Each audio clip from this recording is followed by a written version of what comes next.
Il 15 luglio del 1989, alle ore 21:45, davanti a un pubblico stimato di circa 200.000 persone rispetto alle 50.000 previste, nella laguna di Venezia hanno iniziato a riecheggiare le note di Shine on You Crazy Diamond, che hanno dato inizio a uno dei concerti più famosi di sempre di un singolo artista, ovvero quello dei Pink Floyd a Venezia. Lo show ha avuto una durata di circa 90 minuti ed è stato trasmesso in diretta TV in 23 paesi. Tra le nazioni collegate per la prima volta vi erano anche la DDR e in differita l'Unione Sovietica, dove tra l'altro la band si era esibita per una serie di concerti dall'8 al 3 giugno dello stesso anno presso lo Stadio Olimpico di Mosca. In tutto si stima che la diretta televisiva sia stata seguita da circa 150 milioni di persone. Il concerto è stato un evento gratuito, motivo per cui la copertura degli altissimi costi di produzione di oltre 1 miliardo e 200 milioni di lire italiane dell'epoca, che rapportate al potere d'acquisto odierno sono paragonabili a circa 1.300.000 euro, furono coperti per 1 miliardo di lire dalla RAI attraverso la concessionaria Sacis, che si occupava della commercializzazione di prodotti televisivi, mentre la restante parte fu investita dalla band. Il tour di supporto al disco e Momentary Lapse of Reason in generale trovò scarso riscontro da parte di sponsor, contrariamente a quanto accadrà nel 1995, in quanto all'epoca era in corso una disputa legale indetta dal fuoriuscito Roger Waters, che se fosse risultato vincitore avrebbe posto la parola fine a tutto il progetto del rinnovato marchio Pink Floyd. Per questo motivo i primi costi del tour furono sostenuti da David Gilmour e da Nick Mason, il quale, per racimolare la spettante parte di soldi, impegnò la sua costosissima Ferrari GTO del 1963.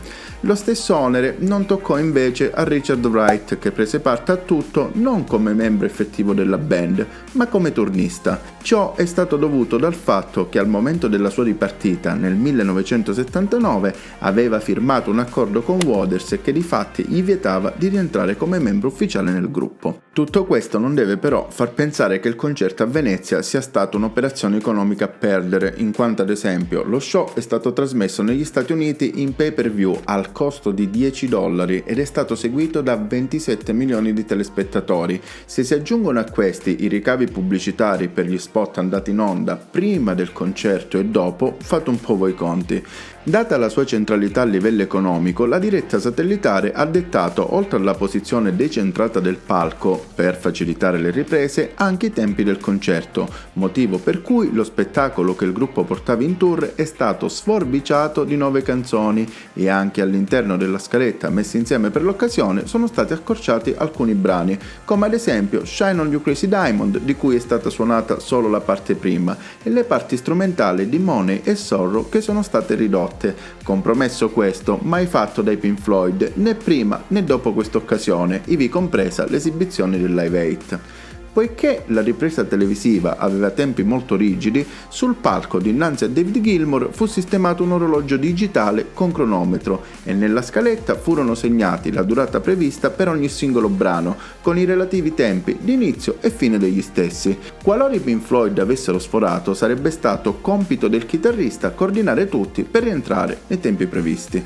Oltre alle tempistiche e alla durata complessiva dello spettacolo, la band e il suo staff hanno dovuto risolvere il problema relativo al come e dove montare l'immenso palco. Inizialmente si prese in considerazione l'isola della Giudecca, ma l'idea fu presto scartata a causa della distanza. Al fine di poter beneficiare al massimo dell'indiscussa bellezza di Venezia e contestualmente avere uno spazio dove il pubblico poteva posizionarsi, l'unica soluzione che a un certo punto venne considerata percorribile fu quella di suonare nella laguna davanti a Piazza San Marco su di un palco galleggiante. A partire proprio dalla lunga tournée di A Momentary Lapse of Reason, i concerti della band iniziarono ad essere ancora più faraonici di quanto fatto in passato. Il palco progettato da Paul Staples era immenso e tutta la messa in scena era un tripudio di luci, laser ed effetti speciali che accompagnavano ogni canzone, motivo per cui si dovette trovare una chiatta abbastanza grande su cui montare il tutto. Il manager manager della band, Steve O'Rourke, riuscì a trovare l'imbarcazione utile allo scopo in Norvegia, ovvero una piattaforma lunga 125 metri che avrebbe potuto ospitare lo stage e le attrezzature tecniche necessarie per lo svolgimento del concerto. La chiatta fu trainata dalla Norvegia a partire dal Mare del Nord e l'Oceano Atlantico per giungere fino al Mar Mediterraneo attraverso lo Stretto di Gibilterra fino ad arrivare in laguna a Venezia. Arrivata a destinazione, la chiatta fu dichiarata bastimento d'alto carico, soggetta quindi a una tassazione supplementare se avesse risalito il Canal Grande, motivo per cui i Pink Floyd si guardarono bene dal farlo. In un'intervista del 2019, David Gilmour ha ricordato come a un certo punto dell'organizzazione abbia pensato che il tutto fosse solamente una grandissima follia. Se si ascolta il disco dei Pink Floyd A Momentary Lapse of Reason e se ne osserva l'artwork, si potrebbe erroneamente pensare come il concerto di Venezia facesse fin dall'inizio parte del progetto, ma non è così. L'album comincia con il brano strumentale Signs of Life, dove si può ascoltare nelle prime battute un'imbarcazione che si muove affondando i remi nell'acqua. Inoltre il logo del gruppo, con le 2 lettere P ed F stilizzate, assomiglia molto alla figura di un gondoliere. Questi riferimenti, per così dire, marittimi, non sono però collegati a Venezia, ma per quanto se ne sa al luogo di registrazione di buona parte del disco, ovvero gli studi Astoria.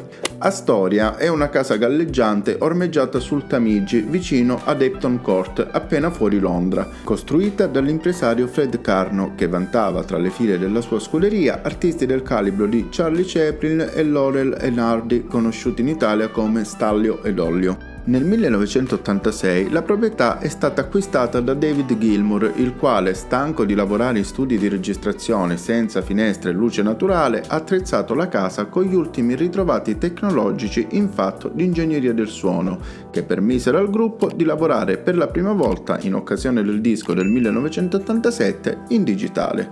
I Pink Floyd, oltre al già citato A Momentary Lapse of Reason, presso gli Astoria hanno registrato anche il successivo The Division Bell del 1994 e il disco postumo allo scioglimento della band The Endless River. Dall'esperienza di registrazione, dove dalle finestre si osservavano imbarcazioni e cigni, venne ripreso il tema fluviale che ricorre nel lavoro dei Pink Floyd del 1987. L'idea di proporre al gruppo di Cambridge di suonare a Venezia è venuta al promoter veneziano Fran Tommasi, che li volle fortemente per le celebrazioni della Festa del Redentore. Nelle sue intenzioni, il concerto dei Pink Floyd doveva riempire l'arco di tempo che separa l'arrivo delle barche nel bacino di San Marco fino all'inizio dello spettacolo pirotecnico che conclude le celebrazioni. La Festa del Redentore è la ricorrenza che ricorda la costruzione per ordine del Senato veneziano, avvenuto il 4 settembre del 1576, della Chiesa del Redentore. La costruzione del luogo di culto venne decisa quale atto di voto per la liberazione della peste che afflisse la Serenissima tra il 1575 e il 1577. Durante questa ricorrenza, le imbarcazioni, decorate con rami e palloncini colorati, illuminano il bacino di San Marco e il canale della Giudecca. A bordo viene degustata una cena abbondante con piatti tipici della tradizione veneziana, nell'attesa dello spettacolo pirotecnico che ha inizio alle 23:30 e prosegue fino a mezzanotte inoltrata. I Pink Floyd, quasi in stile intervallo del Super Bowl, avrebbero dovuto riempire con la loro musica il lasso di tempo che precede i fuochi d'artificio.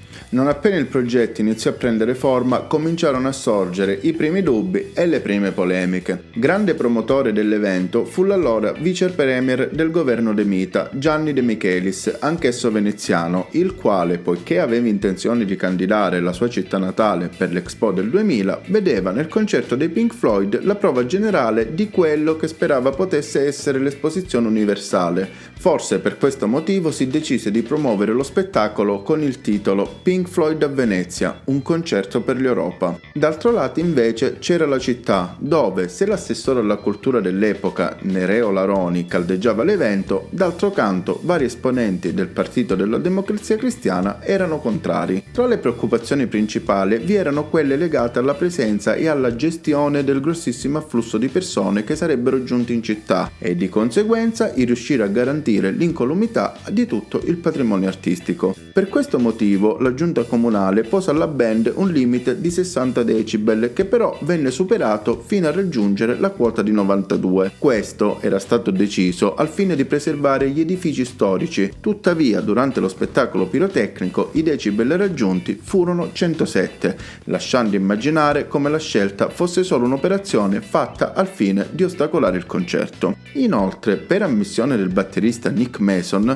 al gruppo vennero chieste alcune bustarelle, come ad esempio quella di $10.000 domandata da un fantomatico sindacato dei gondolieri, che minacciò di dar fiato a dei fischietti per tutta la durata dell'esibizione se non fossero stati pagati. I Pink Floyd tuttavia fiutarono il bluff e non pagarono, anche perché tra il loro impianto di 50.000 watt e dei fischietti avrebbero avuto sicuramente loro la meglio in una tanto improbabile quanto impari sfida. Se da un lato furono messi paletti, dall'altro, quasi a rimarcare l'atteggiamento ambiguo tenuto, il comune promise alla band di fornire il supporto necessario per l'evento, garantendo per il pubblico acqua, cibo e servizi igienici. Tuttavia, queste promesse non furono mantenute, motivo per cui vi furono disordini e all'indomani del concerto la città si risvegliò in uno stato indecoroso, sommersa dai rifiuti. Inoltre, sebbene il concerto si fosse tenuto al sabato, Piazza San Marco fu ripulita dal servizio di nettezza urbana solamente la mattina del lunedì con l'aiuto dell'esercito. Per quanto riguarda invece la deturpazione del patrimonio cittadino, l'unico danno registrato fu una scritta col pennarello su una colonna del Palazzo Ducale, risarcita dall'organizzazione per un ammontare equivalente a qualche centinaio d'euro. Oltre a questo, il sindaco Antonio Casellati si rifiutò di firmare l'ordinanza che autorizzava il concerto, in quanto, a suo dire, tutto era stato deciso in sua assenza. L'autorizzazione fu data dal vice sindaco Cesare De Piccoli poco prima dell'inizio dell'esibizione, quando Venezia era gremita e si erano già verificati alcuni disordini. La sua scelta fu dettata dal voler evitare che la situazione potesse degenerare. In effetti, prima del concerto, la mancanza di cibo, acqua e bagni chimici ha fatto sì che gli spettatori si riversassero nei bar e ai locali del centro in cerca di ristoro, dato anche che molti provenivano da luoghi parecchio distanti da Venezia. Questa vera e propria inondazione di gente, nelle intenzioni iniziali, doveva essere contingentata in 50.000 unità, ma all'atto pratico non si fece nulla per limitare il numero di ingressi, facendo entrare nella città chiunque fino a raggiungere i famosi 200.000 spettatori. Inizialmente tutta questa folla è stata vista da qualche esercente come mera possibilità di guadagno, motivo per cui una bottiglietta d'acqua è stata venduta anche all'equivalente odierno di 12 euro. Successivamente però, nel giro di poco, un po' per i prezzi esagerati e un po' perché era materialmente impossibile andare incontro alle necessità di tutti, la folla iniziò a scaldarsi, motivo per cui le saracinesche furono abbassate, generando del malumore che sfociò nella forzatura dei cordoni che delimitavano l'area adibita per gli spettatori dei Pink Floyd. Nonostante questo, fortunatamente, nessuno si è fatto male seriamente. Durante l'esibizione, Nick Mason ricorda all'interno del suo libro Inside Out che a un certo punto davanti al palco si posizionò un'imbarcazione con dentro dei politici, i quali furono bersagliati dalla qualsiasi perché stavano osteggiando la visuale al resto del pubblico, motivo per cui poco dopo sloggiarono. Nonostante tutto, quindi, il concerto si fece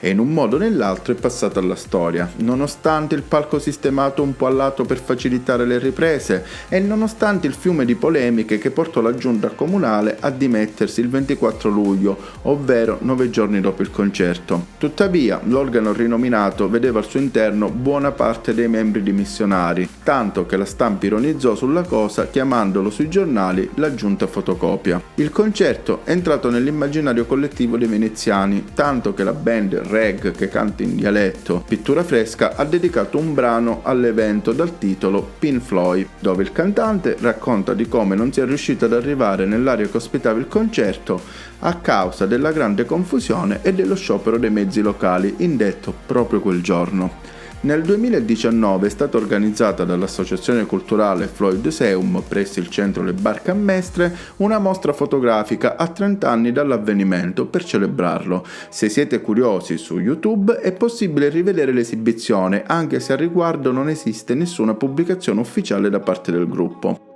Detto questo, spero che il video vi sia piaciuto, vi aspetto alla prossima con altre spigolature sonore. Arrivederci.